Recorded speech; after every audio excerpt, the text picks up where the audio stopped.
नमस्कार, एक बार बहुत स्वागत है आप सभी लोगों का हमारे समृद्धि आईएएस के यूट्यूब चैनल पर। और अब की बार मेंस पार सीरीज में, जिसके तहत आज जो है हम जीएस प्रश्न पत्र 1 से प्रश्न कराने वाले हैं और इसमें हम ज्योग्राफी के टॉपिक को कवर करेंगे। और आज का जो हमारा टॉपिक है वो उष्णकटिबंधीय और शीतोष्णकटिबंधीय चक्रवातों की तुलना कीजिए। अब आप इस प्रश्न को देख करके कह रहे होंगे कि सर आप तो चक्रवात के पीछे पड़ गए, लेकिन हम नहीं, ये यूपी कमीशन पीछे पड़ा रहता है। तो पीछे एक क्लास मेरी और चक्रवात पे थी और यहाँ थोड़ा सा उष्णकटिबंधीय और शीतोष्णकटिबंधीय चक्रवात के बारे में जान लीजिए और तभी आप उसकी तुलना कर पाएंगे। और कभी कभी ऐसा हो सकता है कि उष्णकटिबंधीय चक्रवात के बारे में पूछे या शीतोष्णकटिबंधीय चक्रवात के बारे में पूछे। तो इस प्रश्न के माध्यम से दोनों चीज़ें आपकी कवर हो जाएंगी। तो आइए देखते हैं। और चूंकि ये 8 अंक का प्रश्न है और 8 अंक के प्रश्न में जो है आपका जो आंसर राइटिंग करनी होती है वो 125 शब्दों में लिखना होता है। तो बहुत ज़्यादा तो आपके पास स्कोप नहीं रहता है कि बहुत लंबी चौड़ी भूमिका लिखें, लेकिन भूमिका लिखना मस्ट है। तो थोड़ा सा आप जो है इसमें जो की पॉइंट है कि चक्रवात, भाई उष्णकटिबंधीय या शीतोष्णकटिबंधीय चक्रवात के बारे में ही पूछा जा रहा है। तो अब चक्रवात को थोड़ा सा बता दीजिए, यही आपकी भूमिका का जो है वो पार्ट हो गया। तो चक्रवात जो है एक प्राकृतिक घटना है जिसमें कम दबाव वाले क्षेत्र के चारों ओर जो है वो हवा घूमती है। आप जान ही रहे होंगे कि यहाँ जो है वो लो प्रेशर डेवलप होता है और फिर ऐसे ऐसे ऐसे ऐसे मतलब चारों तरफ ऐसे होता है। यही चक्रवात की चीज़ें होती हैं और यही इसमें बताया जा रहा है। सामान्यतः पृथ्वी पर जो है वो 2 प्रकार के चक्रवात का निर्माण होता है। पहला है उष्णकटिबंधीय चक्रवात और दूसरा है शीतोष्णकटिबंधीय चक्रवात। और अब आप देखिए कि उष्णकटिबंधीय चक्रवात अगर देखा जाए तो अगर ये आपका ग्लोब है और ये इक्वेटर है और ये कर्क रेखा है, ये मकर रेखा है।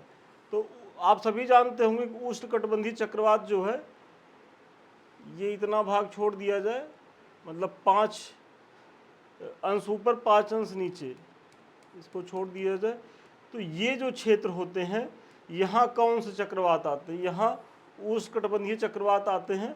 और ये देखिए दोनों गोलार्ध में, यहाँ भी है यहाँ भी है। और इसी तरीके से अगर शीतोष्णकटिबंधीय चक्रवातों की आप स्थिति को देखेंगे तो वो यहाँ से कहीं शुरू होते हैं और यहाँ तक होते हैं। तो ये जो है ये भी जो है नॉर्थ एंड साउथ दोनों ही गोलार्धों में आते हैं। तो एक थोड़ा सा आपको समझाने के लिए इसको बताए हैं। इन दोनों ही प्रकार के चक्रवातों की उत्पत्ति के स्थान, तापमान, आर्द्रता, वर्षा एवं गति के आधार पर कई तरह की भिन्नताएं हैं। अब चूंकि 8 अंक का प्रश्न है तो इतना ज़्यादा स्कोप तो नहीं है कि आप बहुत डिटेल से चीज़ों को बताएं। हाँ, जो मैंने फिगर बनाया है वो आप बना सकते हैं और आपको अपने मुख्य परीक्षा के उत्तर लेखन में इस तरीके का प्रयास करना भी चाहिए, क्योंकि बहुत सी चीज़ें आप चित्र के माध्यम से, डायग्राम के माध्यम से, मैप के माध्यम से बहुत बेहतर कर सकते हैं। तो जहाँ ज़रूरत रहे ज़रूर उपयोग करिए, लेकिन ज़रूरत के अनुसार। ऐसा नहीं है कि कहीं भी कुछ भी प्रश्न पूछा जाए और आप लगिए डायग्राम बनाने, चित्र बनाने, मैप बनाने। तो जहाँ ज़रूरत रहे वहीं करिएगा तो वो ज़्यादा लाभदायक होगा। अब देखिए उष्णकटिबंधीय चक्रवात और शीतोष्णकटिबंधीय चक्रवात में चूंकि तुलना पूछा है तो सबसे पहला पॉइंट वही है कि इसकी उत्पत्ति कर्क एवं मकर रेखा के बीच होती है और 5 से 20 डिग्री उत्तर और 5 से 20 डिग्री जो है वो दक्षिणी गोलार्ध में ये चक्रवात पाए जाते हैं। वही जो पीछे मैंने मैप के माध्यम से आपको बताया था, जो गोलार्ध बना करके।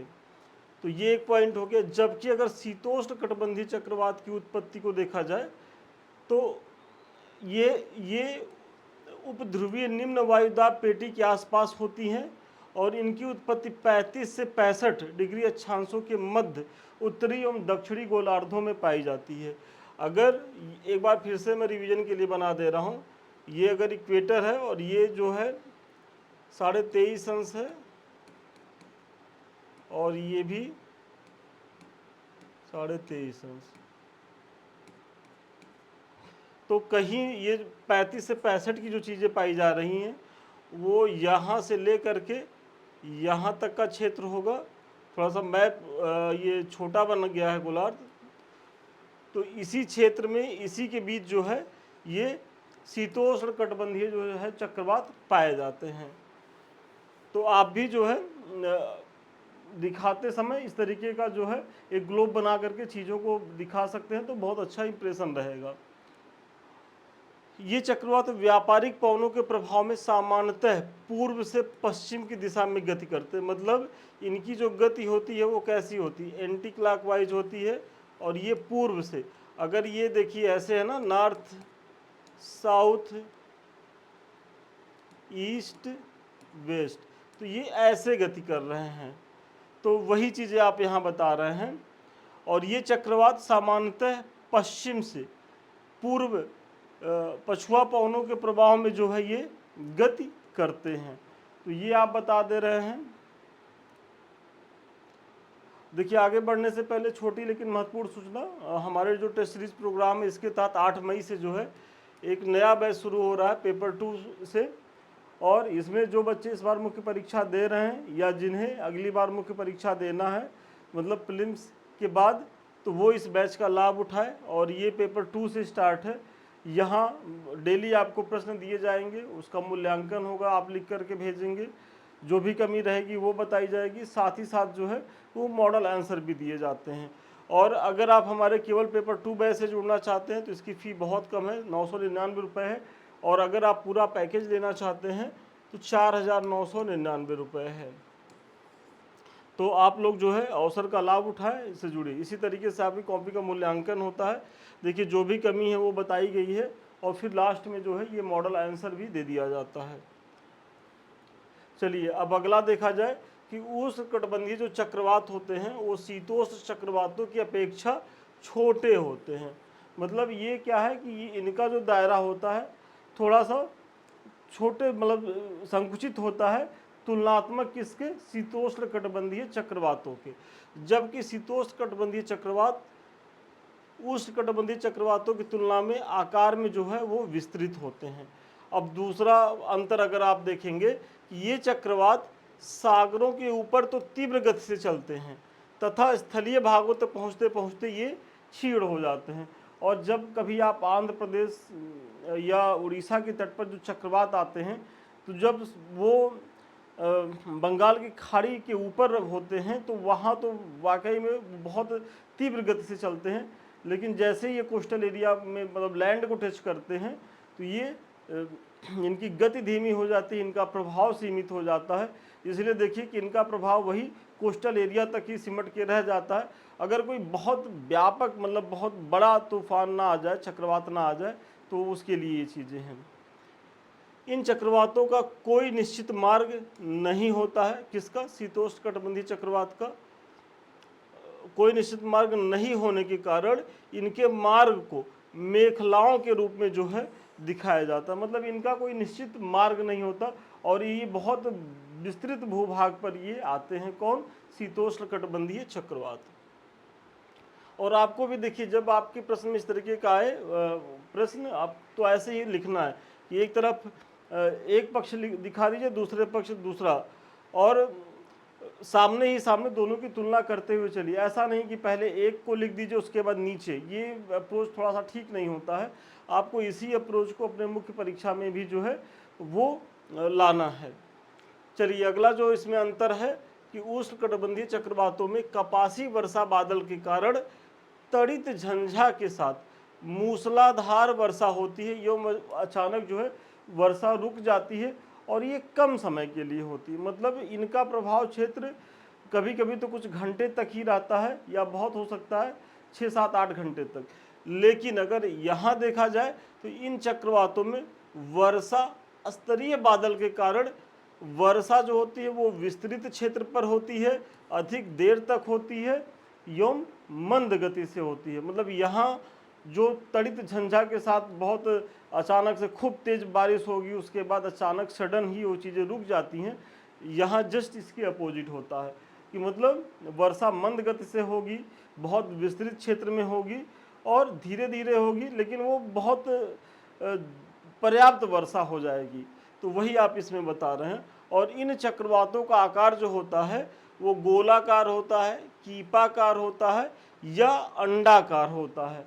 और अगर शीतोष्ण कटिबंधीय चक्रवातों की हम बात करें तो यहाँ भी आप देखेंगे तो गोलाकार तो होता ही है, यहाँ अर्ध गोलाकार, अंडाकार और वी आकार का भी ये होता है। तो इसमें अर्ध गोलाकार और वी आकार का जो शेप बनाता है ये थोड़ा सा भिन्नता लिए हुए है, बाकी अंडाकार और गोलाकार ये तो सेम ही है। चलिए अगला पॉइंट देखिए, अगर इनका क्षेत्र देखा जाए तो उष्णकटिबंधीय चक्रवात जो है वो कैरेबियन सागर, मैक्सिको की खाड़ी, उत्तरी अटलांटिक महासागर और भारत में पश्चिम बंगाल एवं उड़ीसा के जो तटीय क्षेत्र हैं वहाँ उष्णकटिबंधीय चक्रवात बहुतायत आते रहते हैं। इसी तरीके से अगर शीतोष्ण कटिबंधीय चक्रवातों की स्थिति देखा जाए तो यह जो है यूएसए के उत्तर पूर्वी भाग से उत्पन्न होकर यूरोप तक जो है वो चलते हैं। क्योंकि ये कहाँ चलेंगे, 35 से लेकर के 65 डिग्री अक्षांश के बीच चलते हैं, जबकि ये कहाँ से चलते हैं, और ये नॉर्थ साउथ दोनों चलते हैं। और इसी तरीके से इनका अगर देखा जाए तो 5 डिग्री से 20 डिग्री नॉर्थ और सेम यही 5 डिग्री से 20 डिग्री जो है वो साउथ, तो इसके बीच चलते हैं। तो अब देखिए ये जो क्षेत्र हैं इसी अक्षांश के अंतर्गत आएंगे, और ये जो क्षेत्र है यूएसए का उत्तरी पूर्वी भाग और यूरोप की तरफ ये पूरा 35 से 65 डिग्री अक्षांश के बीच आते हैं। तो इसमें कुछ रटने की ज़रूरत नहीं होती, यदि आप थोड़ा सा चीज़ों को समझे रहेंगे तो बहुत बेहतर तरीके से कर लेंगे। और अगर रटने की कोशिश करेंगे तब तो विश्वास मानिए रटते रह जाइए, आपका इतना विस्तृत सिलेबस है वो तैयार नहीं हो पाएगा। तो इसीलिए हम बार बार अपने क्लास में अपने विद्यार्थियों को बताते भी रहते हैं कि समझने का प्रयास करिए, समझे रहेंगे तो भूलेंगे नहीं। और आपके जब आप समझ के कोई चीज़ लिखेंगे तो उसमें आपकी अपनी मौलिकता भी दिखाई देगी, और वो आपके उत्तर लेखन का एक महत्वपूर्ण पॉइंट होता है। क्योंकि उसमें एग्जामिनर को लग जाता है ना कि रट्टू तोता नहीं है, क्योंकि यहाँ रट्टू तोता चाहिए भी नहीं। अब पहले का दौर अलग था कि लोग जो है 2-2 ऑप्शनल होता था और रट के चले जाते थे, जीएस में बहुत औसत नंबर पा करके भी लोग अच्छा पा हो जाते थे। अब तो वो समय है नहीं, इसलिए चीज़ों को समझने का प्रयास करिए।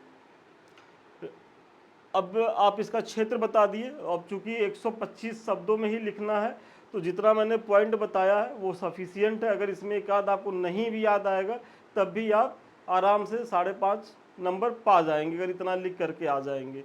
तो निष्कर्षतः कहा जा सकता है कि उष्णकटिबंधीय चक्रवातों एवं शीतोष्ण कटिबंधीय चक्रवात में कुछ समानता तो कुछ असमानता भी जो है वो परिलक्षित होती है।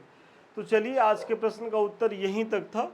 और चूंकि महत्वपूर्ण टॉपिक है, चक्रवात को, भूकंप को, ये सब चीज़ों को, महासागरीय धाराओं को, ये और फिर विभिन्न स्थलाकृतियाँ जो बनती हैं उनको ज़रूर देख लीजिएगा, क्योंकि यहाँ से हर बार जो है प्रश्न यूपी कमीशन के द्वारा पूछा जाता है। ये हमारे कुछ लिंक्स हैं, एक तो हमारा टेलीग्राम है, आप लोग इससे ज़रूर जुड़िए, इसका लाभ उठाइए, क्योंकि कोई भी सूचना सबसे पहले हम यहीं आपको देते हैं। मतलब ये हमसे जुड़े रहने के लिए का 24 घंटे का माध्यम है।